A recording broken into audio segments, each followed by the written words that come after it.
So I had a terrible experience trying to live in San Diego, California, in terms of working.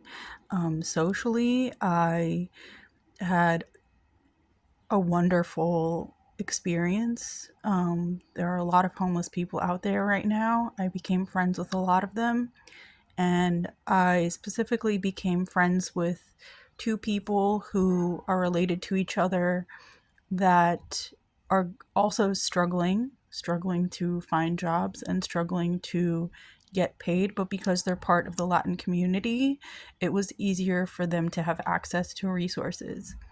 Um, okay, so basically, I was staying at a shelter when I decided to move from my ex boyfriend's current boyfriends. I don't really know where we stand. I guess we're single. I don't know. We're kind of together, kind of not. But so I was living with him in a different state, and I decided to move down to San Diego. And there were reasons for it that I'm not going to get into, and it's really none of anyone's business. But when I got to San Diego, because of the propaganda online that, like, it's safe for women, it's like a safe haven, for single women. If you're single, come to San Diego a few years ago. So that's where I went, using the stimulus check that Biden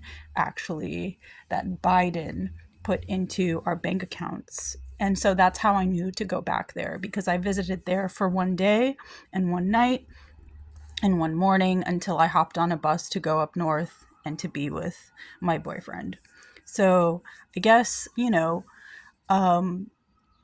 I went back to San Diego. I went down during like the New Year's, um, discount cheap flight tickets or whatever, which are advertised and, shining for everybody to click on. So that's kind of, I guess, another reason that I decided to fly away.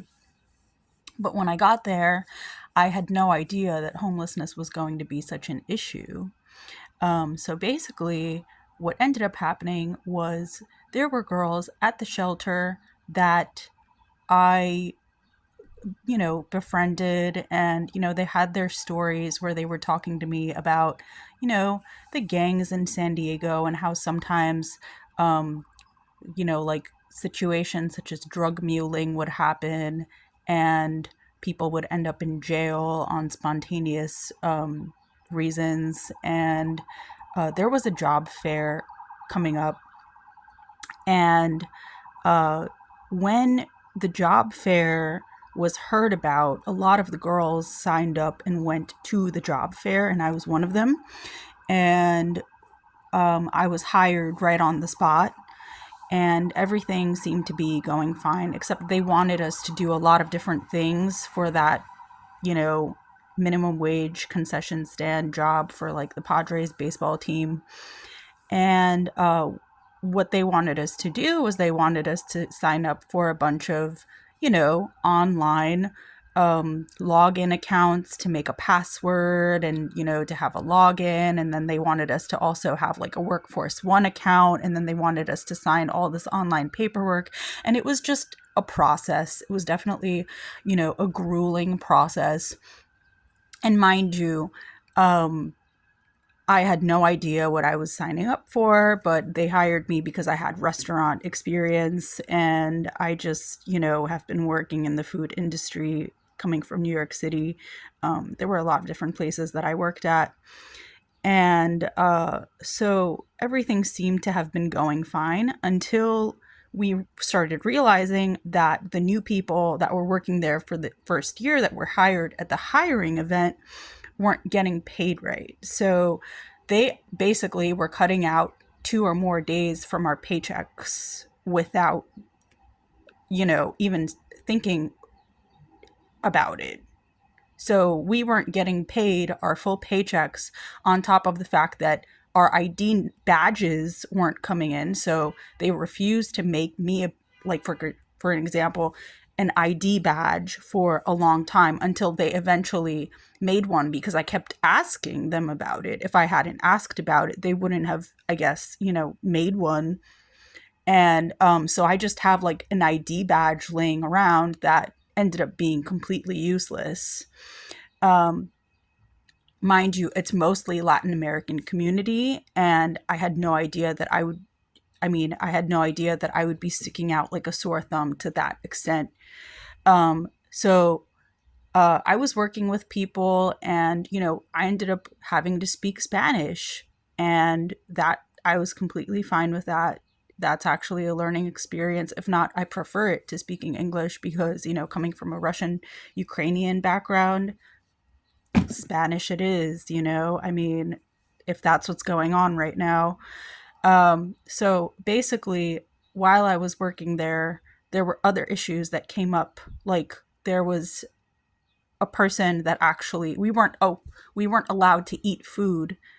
One of my friends was fired from that baseball stadium for eating in front of people, but people still do it, like, right now, who were never fired for whatever reason.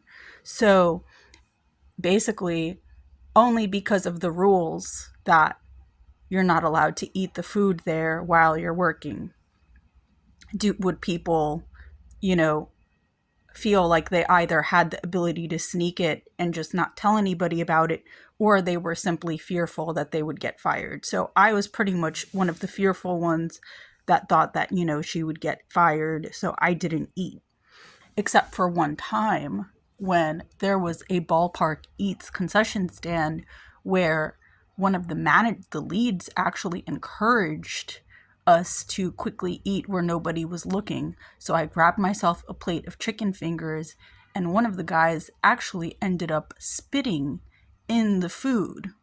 So when I told one of the managers about it, they basically brushed it off and were like, okay, we're going to figure out what's going on with that. Thank you for letting us know. Mind you, I didn't want to see this guy ever again because he literally spat in food. But the problem is not only that this kid spat in my food and it was right in front of me, but that all of that food that you're not allowed to eat gets thrown out after the baseball, ticket buyers watch the game and everything and attend all the food concession stands and events and stuff. All that food gets thrown out. Okay. So their reason for why all that food gets thrown out is that so nobody sues us. So that nobody sues them for getting sick. Okay. So on top of the fact that there's a huge homelessness problem and the food that they serve is frankly pretty horrifying because it's made by young children volunteers. Okay. There was a child that was working there at one of the shelters that regularly passes out food, and he's not a chef. He doesn't really know what he's cooking. He's just practicing. And that's fine that he's feeding, but I mean, it's pretty much, like, eating the food of what a child is making. So the stadium could have fed a whole bunch of homeless people, but all that food goes to waste. It goes to waste so that they don't get sued or whatever. Okay. So, as far as that goes, with the paychecks and everything, and with the way that they treated people, and with the way that it was really hard to get into our accounts just to see the details of our payment plans and our schedules, my schedule was frozen. So my schedule was frozen on May 30th and until like June 17th or the 19th or something like that. Between the 16th and the 19th, I receive a phone call while I'm sitting on the shelter bed, and they're like, oh yeah, so I'm just letting you know that I was told to inform you that you're fired.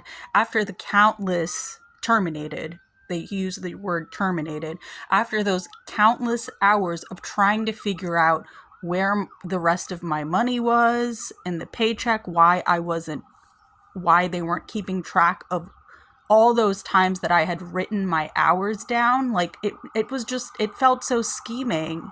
It felt like they were scamming they were scamming me from the start to begin with. So as soon as they see that you're an easy target, that you're an easy victim, they try to suck all the money out of you. And on top of that, it's not even a secure job to begin with, and all the food gets thrown away. So you don't really know what you're actually even paying for. All that hard work goes down the drain. So I just wanted to share my experience with that. Um, as far as staying at the shelter goes, before I was like sent back to California, if they have the money to buy me a ticket to go back to where I came from for like family reunification or whatever, they have the money to support their girls that were born in San Diego and are now homeless on the streets. So thank you for giving me the option to go back home. I'll take it, but I don't agree with that. I don't agree with what they're actually spending their money on, because they could be helping people for real. They could actually be putting in more effort into that. But instead, they're kind of like with the mindset of, oh, tourists. Tourists. Yeah. Hmm. Exactly. And they also only hire people that look like them.